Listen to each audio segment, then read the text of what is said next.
Selamat pagi semuanya, kami dari Kota 108.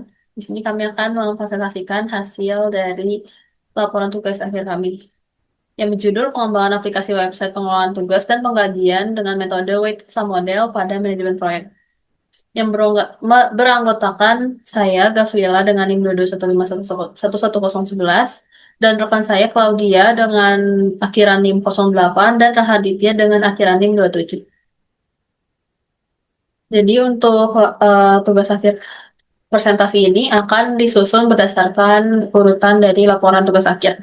Dimulai dari bab pertama. Jadi untuk tugas akhir kami dilatar belakangi oleh masalah dari Pergantara yang memiliki tantangan dalam pengelolaan proyek hingga penggajiannya yang masih belum disesuaikan dengan bagaimana alur kerja dan kebutuhan dari Pergantara. Untuk rumusan masalahnya yang pertama, pengelolaan datanya masih rentan terhadap kesalahan input.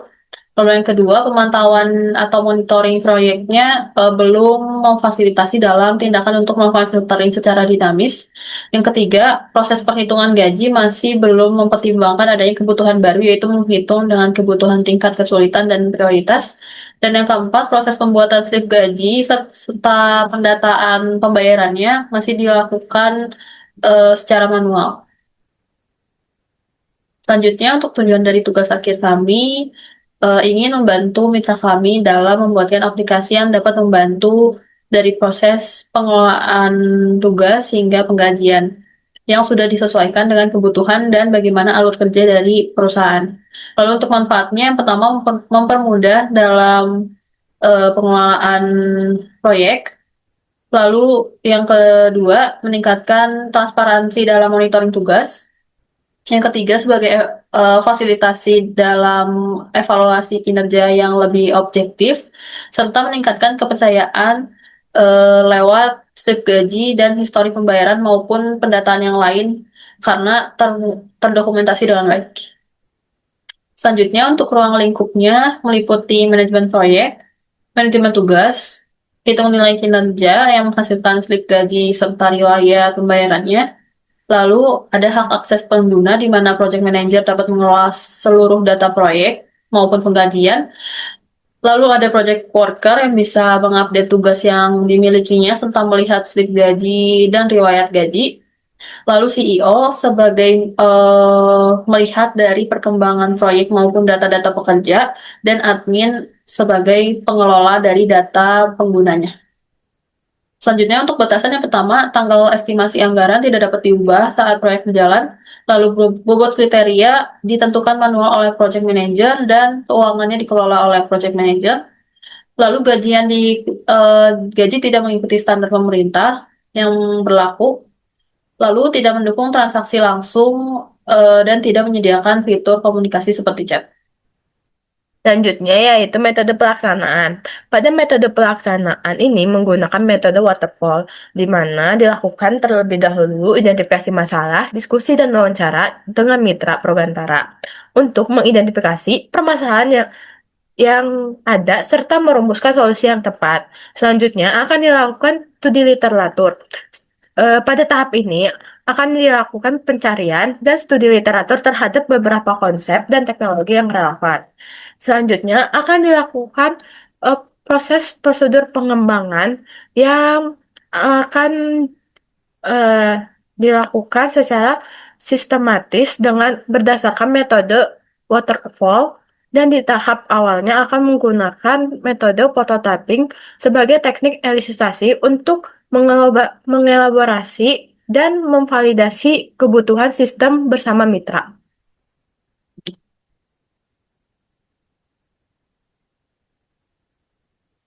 Lanjut.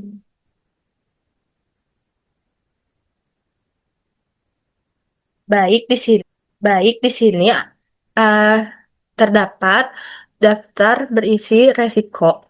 Di sini terdapat 18 resiko yang terdata.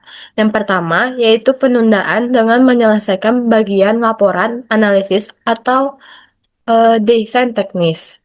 Nah, solusinya buat jadwal mingguan dan checkpoint dengan dosen pembimbing. Lalu yang kedua, seminar terganggu karena dosen tidak hadir teknisi, Zoom, atau error, dan lainnya. Strateginya yaitu lakukan konfirmasi H-3 dan H-1 ke semua penguji, serta siapkan backup teknisnya. Lalu yang ketiga, resikonya yaitu dosen pembimbing punya kesibukan atau dinas luar. Maka solusinya, jadwalkan diskusi rutin dan gunakan platform resmi untuk follow up. Yang keempat, yaitu adanya resiko tugas tidak dikerjakan sebelum selesai.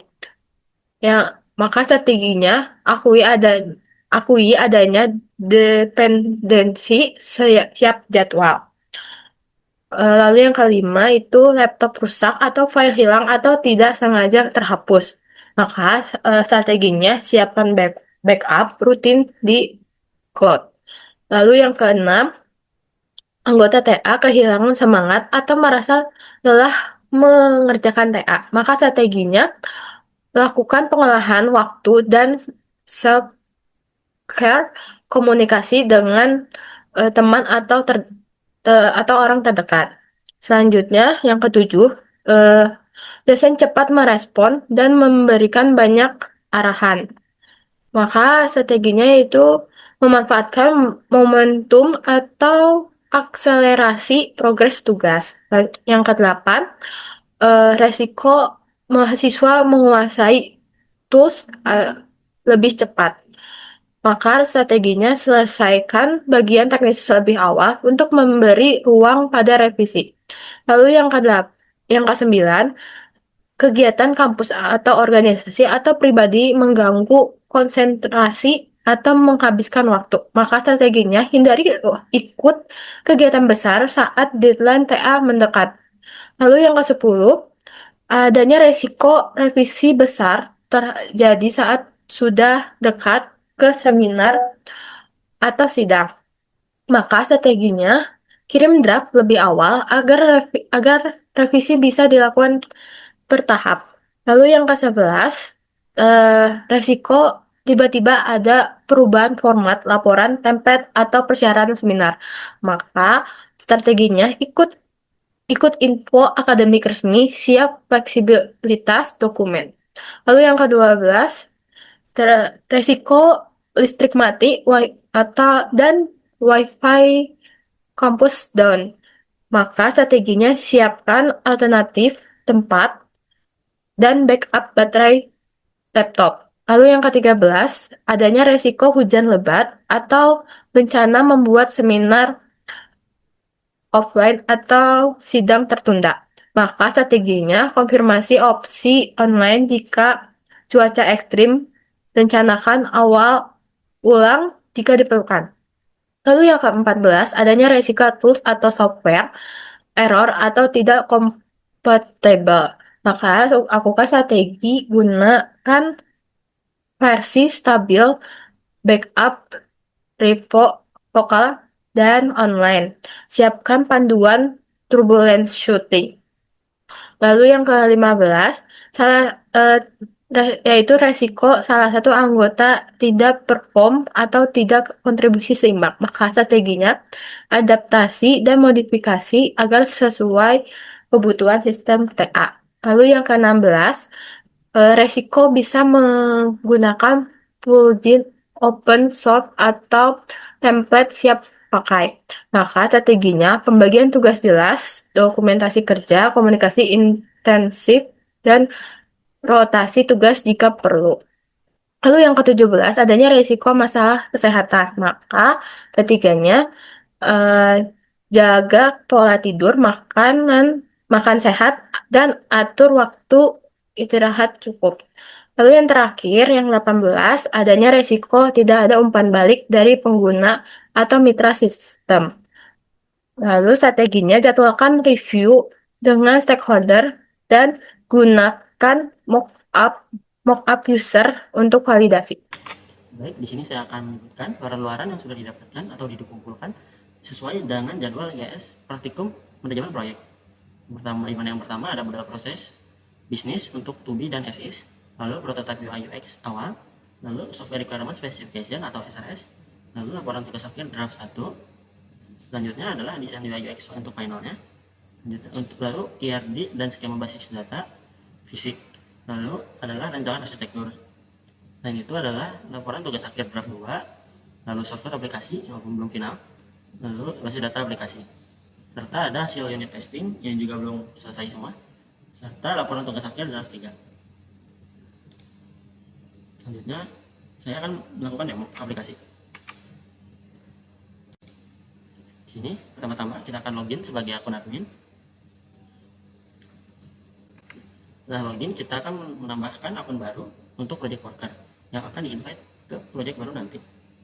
Jika sudah, maka kita logout dan login ke akun project manager. Di sini kita akan melakukan tambah project baru. Kita isi datanya. Jika sudah, kita pencet buat proyek dan data proyek yang baru tadi sudah dibuat. Kita masuk ke proyeknya dan kita akan melakukan invite project worker yang baru dibuat tadi akunnya. Sedikit. Jika sudah, kita logout dan masuk ke akun project worker yang tadi.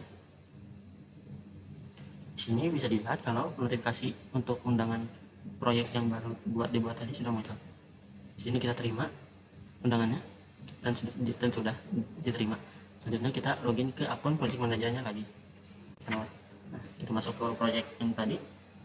Sudah terlihat kalau Claudia atau project worker tadi sudah bergabung ke proyek ini. Selanjutnya kita akan melakukan setting atau pengaturan awal untuk proyeknya. Di sini kita akan mengatur untuk standar upah proyeknya.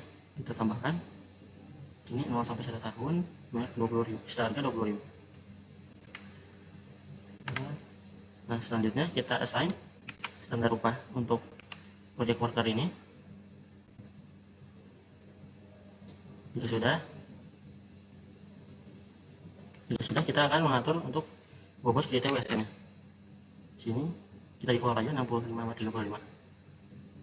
Nah, setelah itu kita akan mencoba menambahkan tugas baru. Tambah tugas baru untuk project worker yang baru masuk tadi.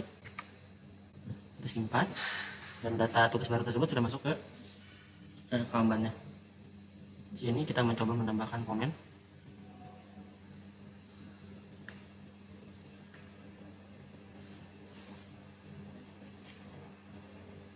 Jika sudah, kita akan logout dan masuk ke akun project worker lagi.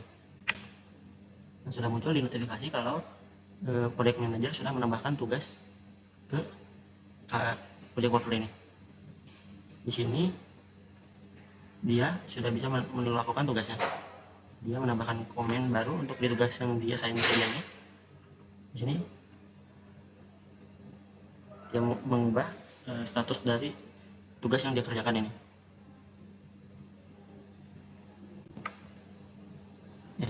Selanjutnya di sini kita login ke akun project manager untuk mengubah achievement atau persentase penyelesaian validasi untuk tugas yang telah dikerjakan project worker tadi. Ya, masukkan achievementnya, lalu dia pindahkan ke kolom done. Nah, di sini kita lewat dan sudah membuat tugas yang lain, tugas baru lain sebanyak 4 buah untuk mencoba WIP-nya. Di sini yang WIP yang dibuat itu sebanyak 3, jadi kalau lebih dari itu akan lebih. Ini kita mencoba untuk search dan filter untuk pada pewan Kanban ini.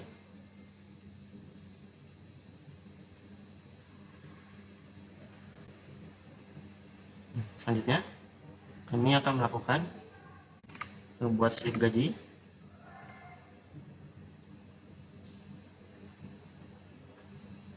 Jika sudah, slip gaji ini bisa di print dan di tanda tangan basah untuk di scan, lalu di upload untuk